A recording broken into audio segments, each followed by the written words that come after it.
룻기 4장 18절에서 22절까지 우리 다 같이 한 목소리로 봉독하겠습니다.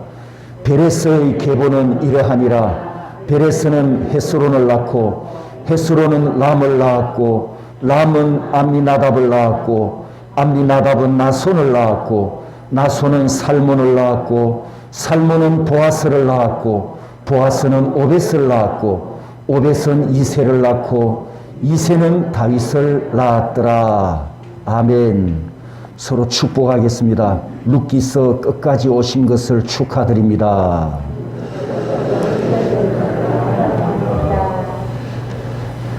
표정이 다 밝으신 걸 보니까 이제 드디어 반가워하시는 것 같은 느낌이 옵니다. 드디어 룻기서 설교를 마치게 됐습니다.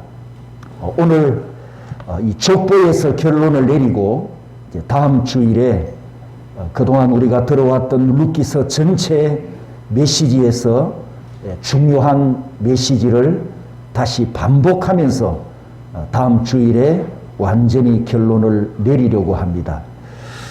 6개월 목표로 시작했던 룻기서 설교가 오늘까지 헤아려 보니까 64번을 했더라고요. 14개월이나 걸렸습니다. 이렇게 할 수 있었던 것은 오직 전적으로 하나님의 은혜임을 감사하면서 하나님께 영광을 올려드립니다. 여러분들에게는 미안한 마음이 있습니다. 재미도 없는 설교, 그리고 반복되는 설교를 14개월이나 했으니까, 그런데도 여러분이 인내하면서 들어주신 성도님들께 진심으로 감사를 드립니다. 설교는 재미가 없지만 그래도 하나님의 말씀을 듣는다고 하는, 하나님의 말씀을 듣는 그런 믿음과 열정이 있었기 때문에 여러분들이 인내하시면서 이 긴 시간 동안 짧은 룻기서 설교를 들어오셨으니 진심으로 축복하며 또 감사를 드립니다. 성경시대 조상들은 10명씩 기록하는 것이 족보를 기록하는 전통이었는데 룻기 마지막 5절 족보에도 10명의 이름만 기록되어 있습니다. 이런 형식을 한번 따라서 해볼까요? 약식계보. 약식계보라고 합니다. 왜 약식계보라고 하느냐? 자, 룻기 족보에 보면 1대가 누구죠? 1대. 룻기 족보의 1대가 누굽니까? 베레스. 마지막 10대는 누굽니까? 다윗이잖아요. 이 베레스부터 다윗까지 연대가 얼마냐? 860년입니다. 860년 동안 이 계보에 들어온 사람은 10명뿐이란 말이죠. 860년 동안 10명뿐이었겠습니까? 더 많은 세대들이 있었지만 10명만 추려서 기록했기 때문에 이것을 약식계보라고 합니다. 성도 여러분, 5절에 기록된 860년 역사를 제가 설교를 하려면 얼마의 시간이 필요할까요? 룻기 전체 80넉 절을 가지고 14개월 했는데 860년 역사를 설교하려면 제가 평생을 다 해도 모자라지 않을까, 이렇게 짐작을 해보면서 족보가 약식으로 기록되었으니까 이 족보에 대한 설교도 오늘 딱 1회로, 약식으로 1회로 그렇게 마칠까 생각을 합니다. 족보를 왜 약식으로 기록했느냐? 성경의 족보를 기록하는 이유, 목적은 맨 끝에, 맨 마지막에 기록된 주인공이 누구냐? 그걸 밝히기 위해서입니다. 그리고 그 주인공의 조상은 누구냐? 그것을 밝히는 것이 족보를 기록하는 목적입니다. 그러면 오늘 본문에는 베레스부터 출발해서 살몬과 보아스를 거쳐 마지막 다윗 왕까지 기록되었지 않습니까? 그러면 이 족보에서 주인공은 누구라고요? 마지막 다윗 왕입니다. 왜냐? 그는 이스라엘 역사에서 왕조가 시작될 때 유다 지파의 초대 왕이었잖아요. 그리고 룻기 시대, 지금 룻기 시대에 이 보아스, 룻, 그리고 나오미가 지금 살아있는데 이 나오미가 살았을 당대에 여러분 다윗은 태어났습니까? 안 태어났습니까? 아직 안 태어났어요. 다윗은 아직 먼 미래의 자손입니다. 그런데 앞으로 태어날 후손 이름을 미리 가져와서 이 룻기서에 그 이름을 기록할 만큼 그는 중요한 사람이었음을 밝히는 것이 룻기서 족보를 기록하는 목적입니다. 그리고 이 족보에 숨어있는 3명의 여인이 있습니다. 이름은 밝혀져 있지 않지요, 족보에. 그래서 숨어있는 여인이라고 표현을 했는데, 룻은 우리가 잘 아는 이름이고 또 다른 2명의 여인이 있는데 룻기서에는 감춰져 있지만 다른 성경이 기록된 족보에는 그 3여인의 이름도 밝혀져 있습니다. 그래서 족보를 기록한 이 기자의 의도는 다윗 왕이 태어났는데 그 조상이 누구냐? 룻이라는 여인이, 모압 여인이 있었고 또 한 명의 여인이 다윗의 조상이었으며 일대 베레스, 이 베레스의 어머니가 다윗의 조상이었다. 이것을 증언하는 것이 목적입니다. 룻기서 족보에 860년 역사에 나타났던 10명의 이름을 가져와서 베레스의 톨레도트는 이러하니라, 다윗의 계보는 이러하니라. 이 족보는 바꿀 수 없는 유다 지파 족보임을 톨레도트, 따라서입니다. 톨레도트, 계보, 족보, 이 단어로 쾅, 지금 도장을 찍은 거예요. 계보라는 이 단어, 족보라는 이 단어로 쾅 도장을 찍으면서 다윗의 조상은 이런 사람들이었다. 이런 여인들도 다윗의 조상이었다. 이렇게 지금 확인을 하는 겁니다. 남성 우월주의 관습을 가졌던 유대인들은 족보에 여인의 이름을 기록하지 않습니다. 그래서 유대인들이 룻기서 족보를 언급할 때 이 룻을 아예 입에 담지도 않는답니다. 왜냐하면 그녀는 이방 여인인데다가 여인이었기 때문입니다. 하지만 성경에는, 하나님의 말씀에는 여인들의 이름이 분명히 족보에 올라갑니다. 사람은 멸시하고 사람은 비웃고 사람은 깎아내리지만 하나님은 자신이 구원한 백성들을 남자나 여자나 동일하게 존귀히 여기시는 공평하신 하나님이심을 우리는 이 족보를 통해서도 볼 수 있습니다. 성경시대 조상들과 유대인들은 이 족보를 아주 중요하게 여깁니다. 얼마만큼? 사람의 생명처럼 그렇게 족보를 중요하게 여겼다고 합니다. 족보가 생명만큼 중요하다면 족보에 기록되는 그 존재, 그 이름, 그 명예 또한 얼마나 소중하게 여겼을까 우리가 짐작해 볼 수 있잖아요. 성경을 읽다가 보면 이런 문장을 여러분이 자주 만납니다. 족장이 땡땡땡인데 그 아들이 누구며 그 자손이 땡땡땡이다. 또 반대로 기록을 하기도 하지요. 아무개 아버지가 땡땡이고 그 아버지가 또 땡땡땡이며 그 위에 족장은 땡땡땡이더라. 이렇게 3대, 4대까지 족보를 언급하는 문장을 성경을 읽다가 많이 만납니다. 그것도 역시 3대에서 4대까지 언급을 하지만 조상이 누구였느냐, 그리고 현재 후손이 누구냐, 주인공이 누구냐, 그걸 지금 밝히는 거죠. 그렇다면 성도 여러분, 여러분의 조상은 누구십니까? 여러분은 자신의 조상을 알고 계십니까?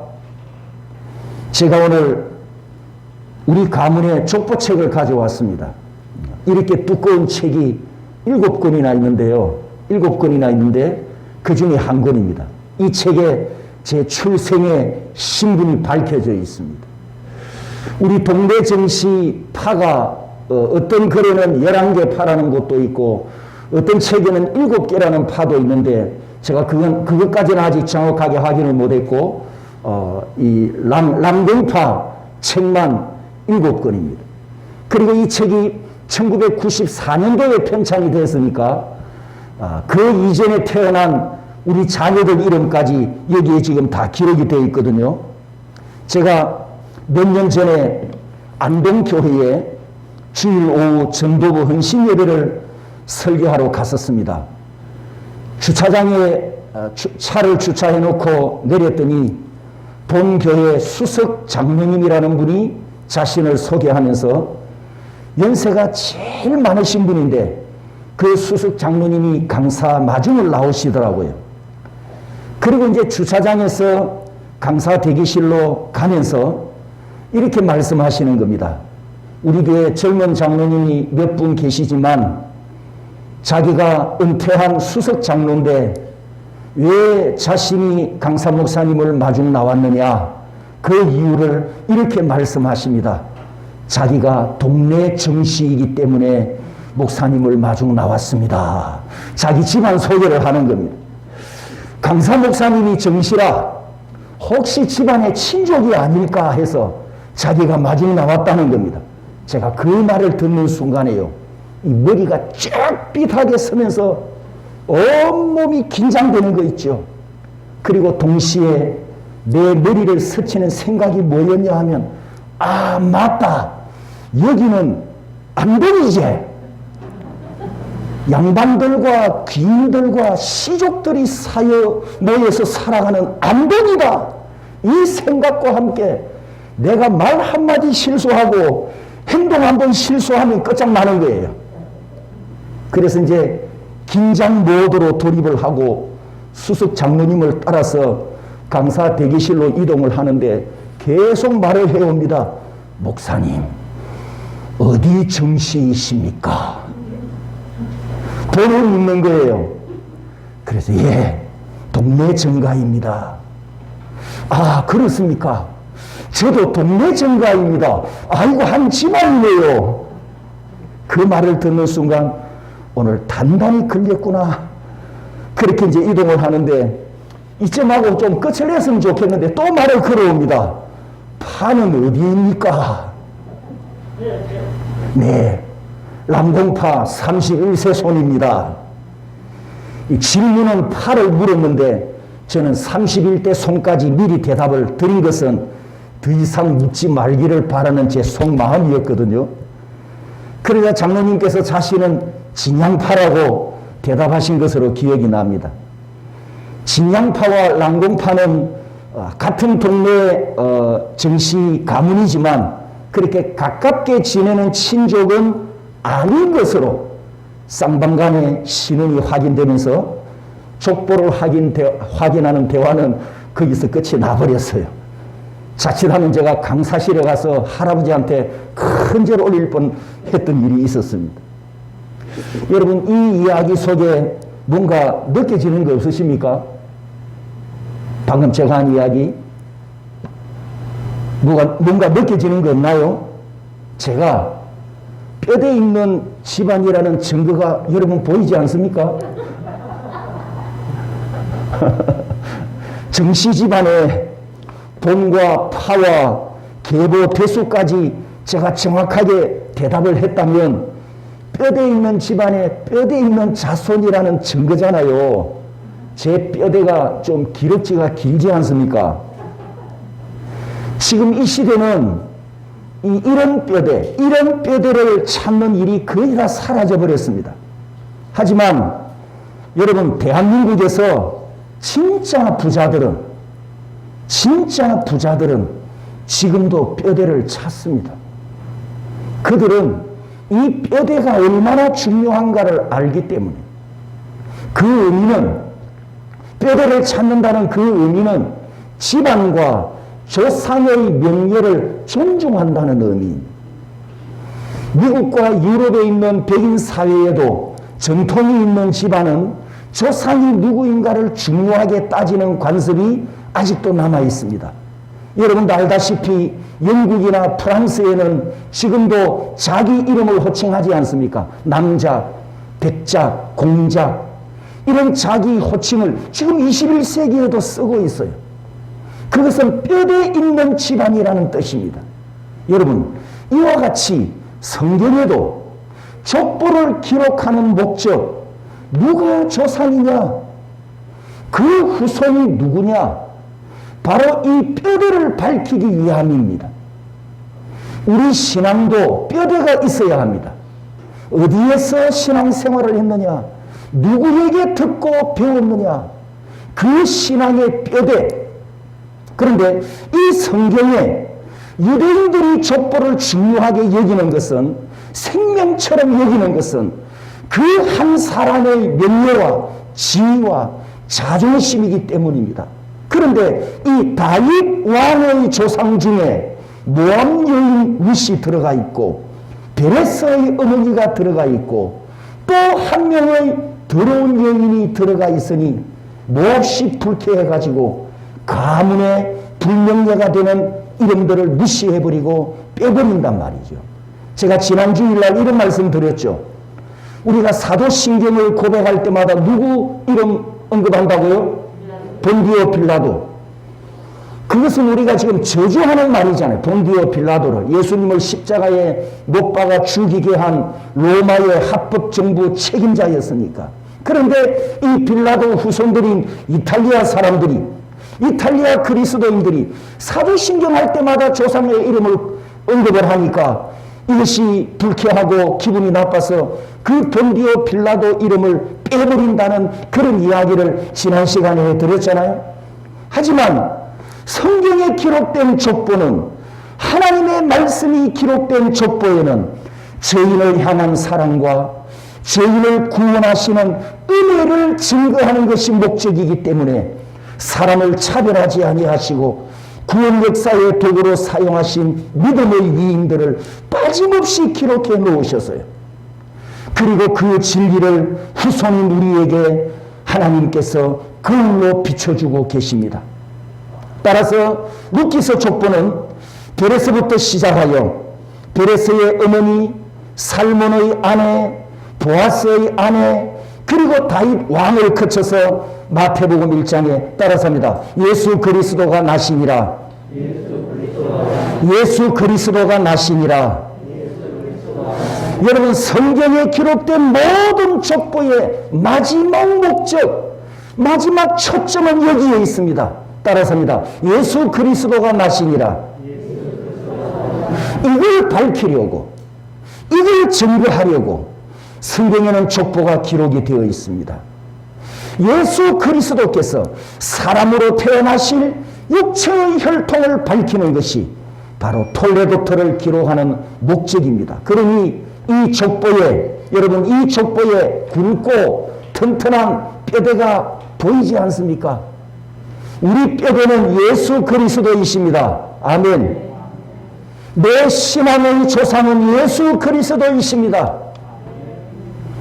당신의 신앙의 조상이 누구냐, 믿음의 조상이 누구냐, 믿음의 뼈대가 누구냐라고 묻는다면, 여러분, 항상 여러분을 구원하신 예수 그리스도를 증거하시기를 축복합니다. 그렇기 때문에 성경 족보는 우리에게 구원의 길이 됩니다. 성경 족보는 우리에게 베들레헴과 골고다 언덕으로 가는 길이 됩니다. 성경 족보는 우리를 예수 그리스도에게로 인도하여 그분을 만나게 하는 것이 목적입니다.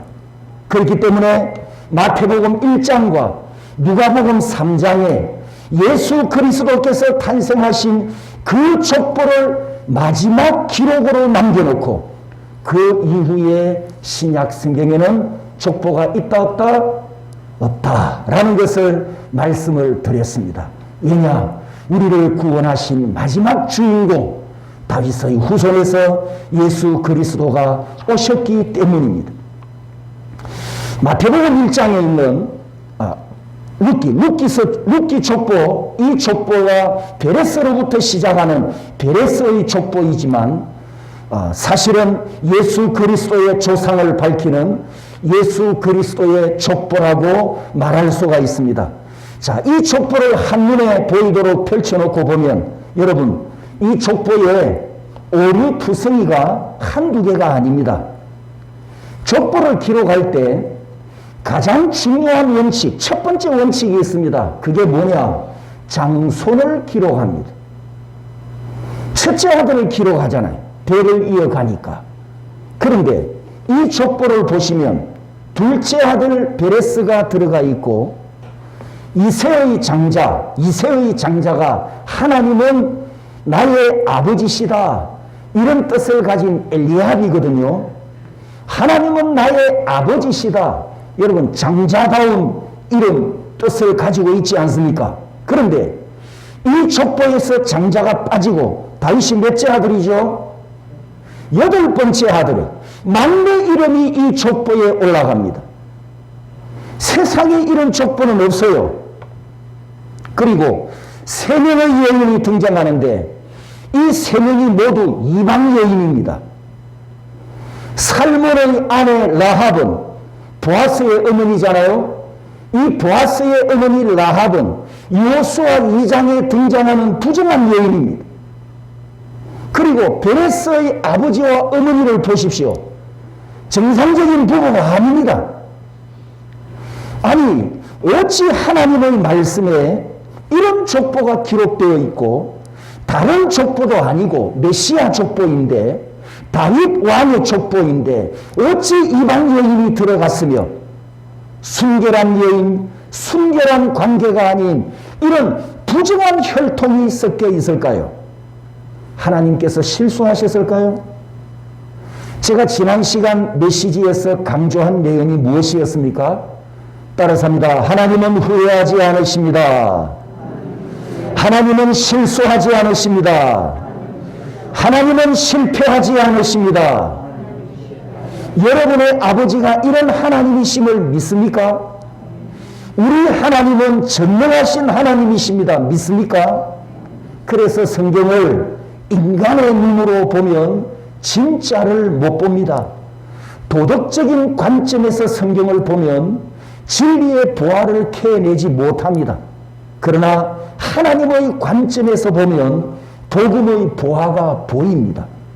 그러므로 성경은 복음의 관점에서 보아야지 도덕적인 관점에서 보면 중요한 진리를 놓치게 된다는 것을 여러분에게 다시 한번 강조합니다.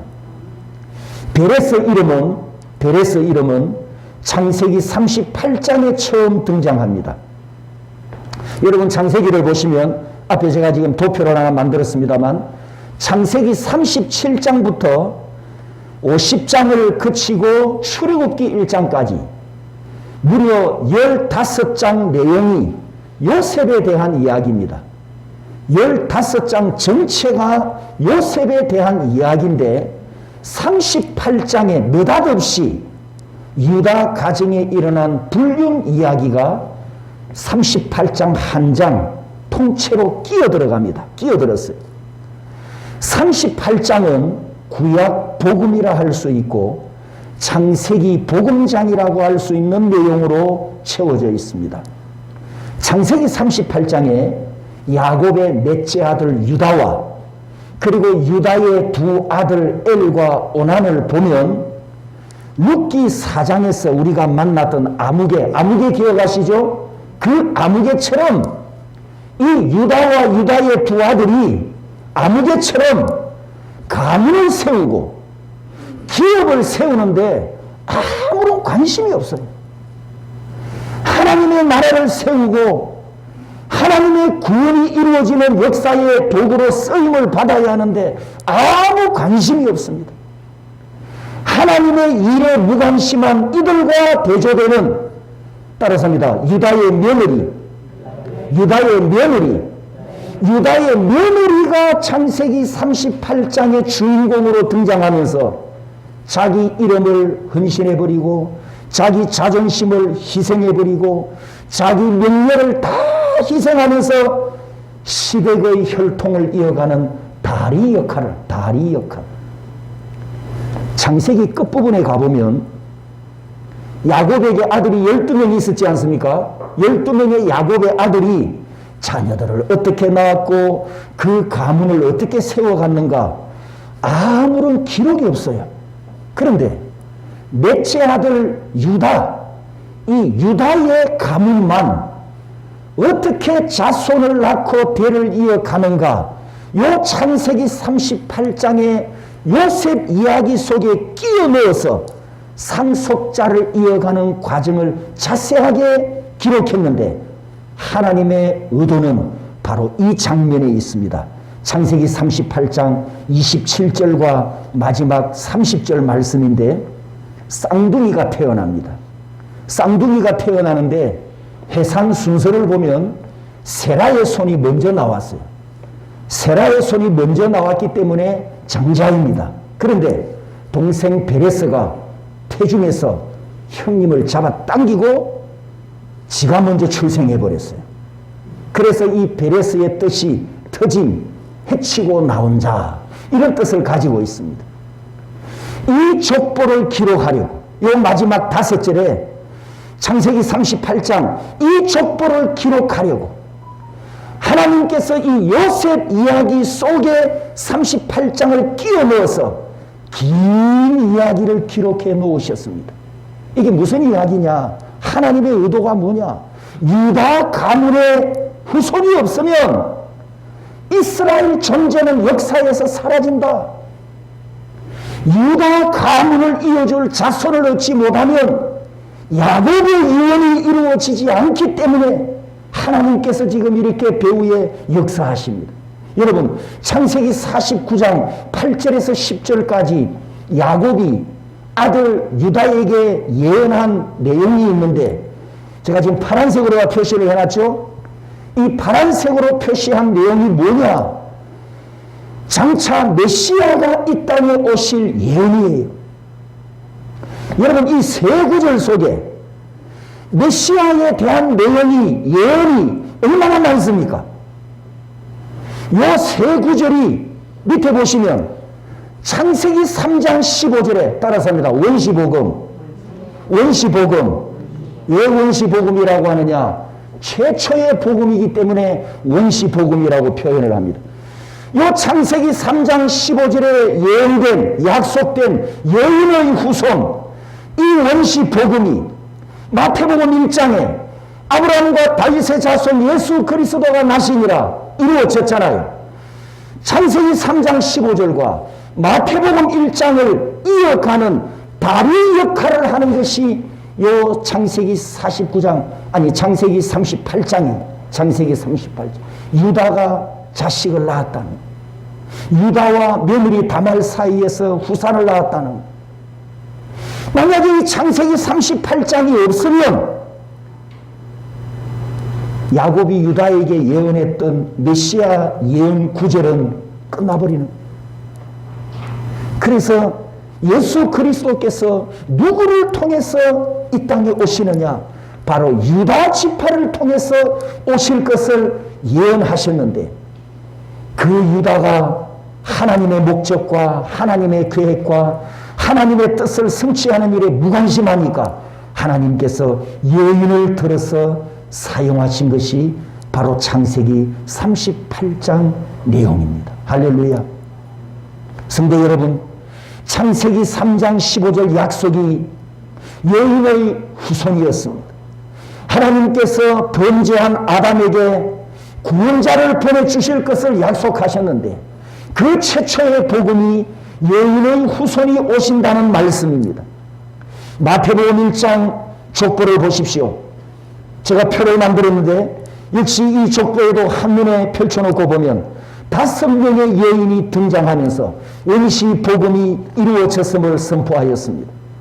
여러분, 이 마태복음 1장에 기록된 5명 이름을 보십시오. 그 여인들의 신분을 보십시오.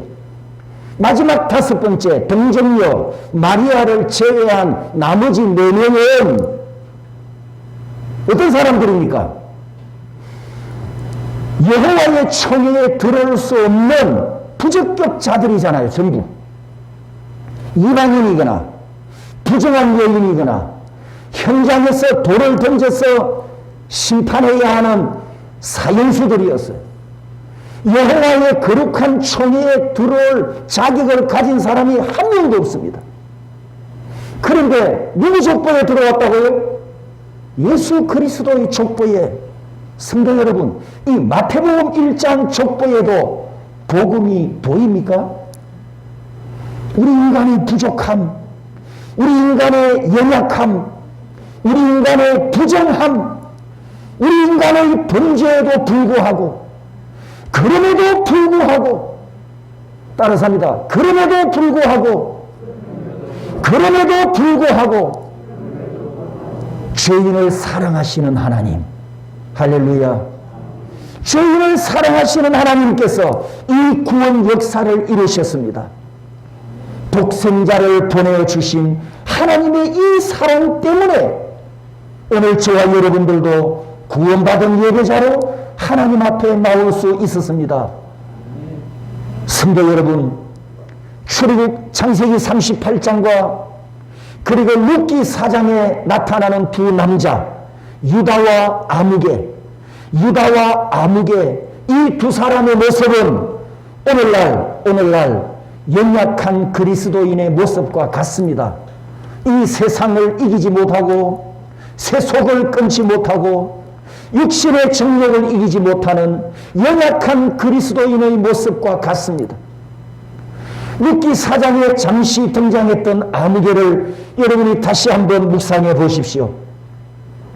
이 아무개가 고엘 의무를 피하지 않습니까? 왜? 자기 재산의 가치를 경제적 가치로만 판단을 합니다. 진짜 재산은 하나님 나라 기업인데, 영원한 재산은 영원한 하나님 나라에 있는데, 눈에 보이고 손에 잡히고 지갑에 담고 있는 이 땅의 재물을 가지고 경제적 가치로만 판단을 하고 나에게 손해가 있을 것 같아서 나는 고엘 의무를 피합니다.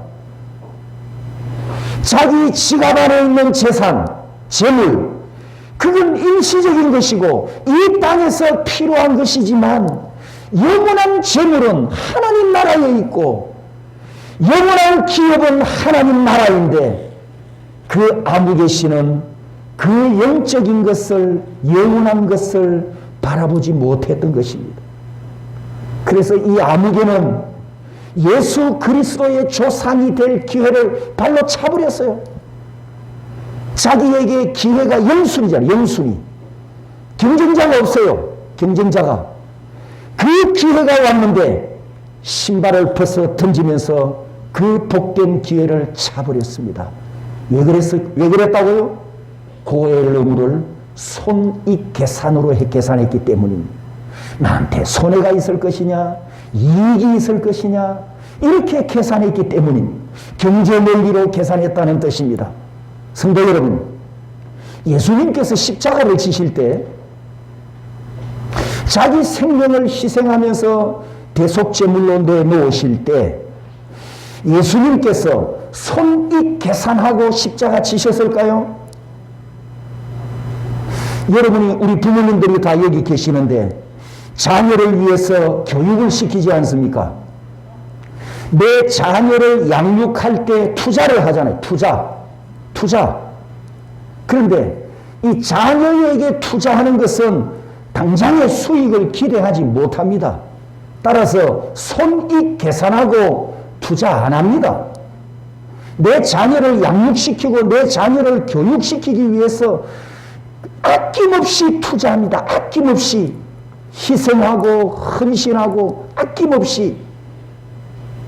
예수님께서 나를 구원하시기 위해, 나에게 영원한 생명을 주시기 위해서 자기 생명으로 값을 지불하셨습니다. 우리는 이것을 대속의 은혜라고 고백합니다. 어느 날 내가 가정입니다. 어느 날 내가 시험에 들거나 범죄했다고 가정해 봅시다.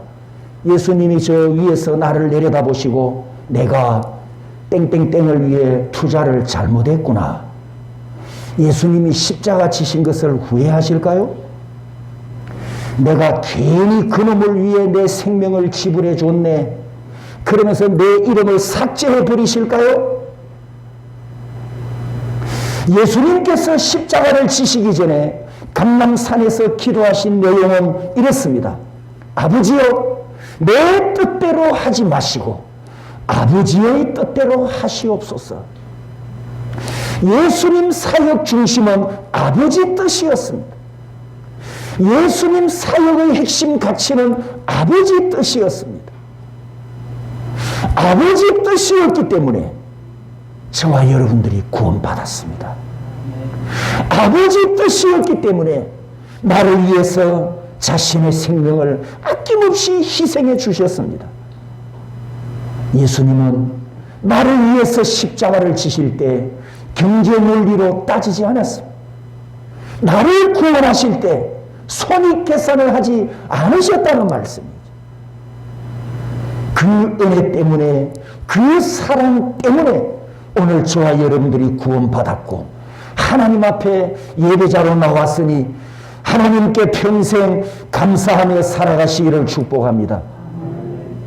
유다와 다말과 베레스를 보면 인간의 부끄러운 죄를 하나님의 사랑과 하나님의 긍휼로 이끌어 가셨음을 볼 수 있습니다.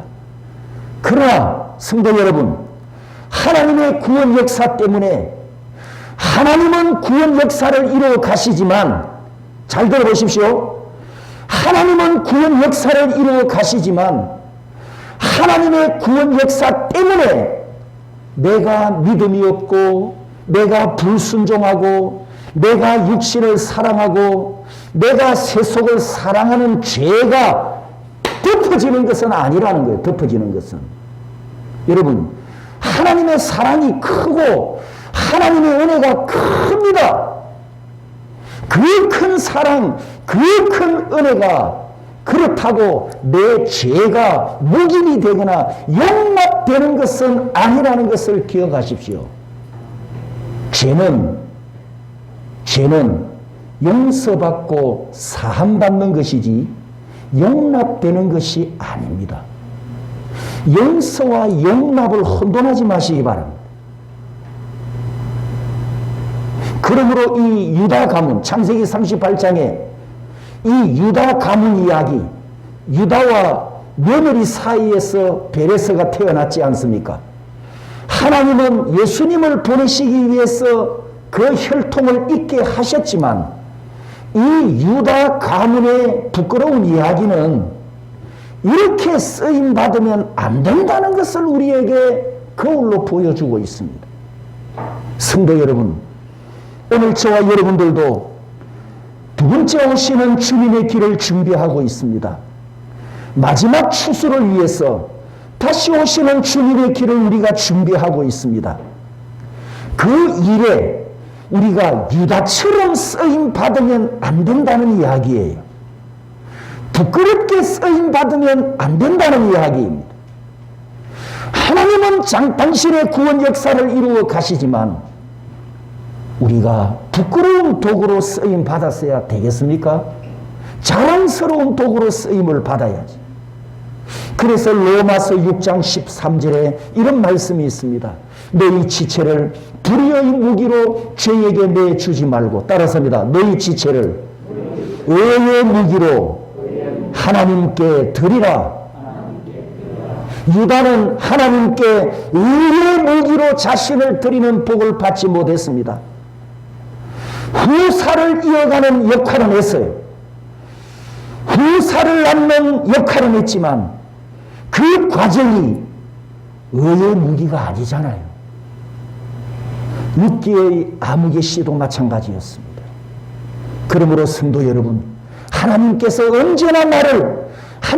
나를 쓰실 때 언제나 나를 기쁘게 사용하시고 언제나 나를 즐겁게 사용하시고 하나님께서 나를 사용하실 때 언제나 거룩한 도구로 사용하시고 의의 무기로 사용하시도록 하나님 앞에 늘 거룩하게 자신을 드리는 헌신자가 되시기를 주님의 이름으로 축복합니다.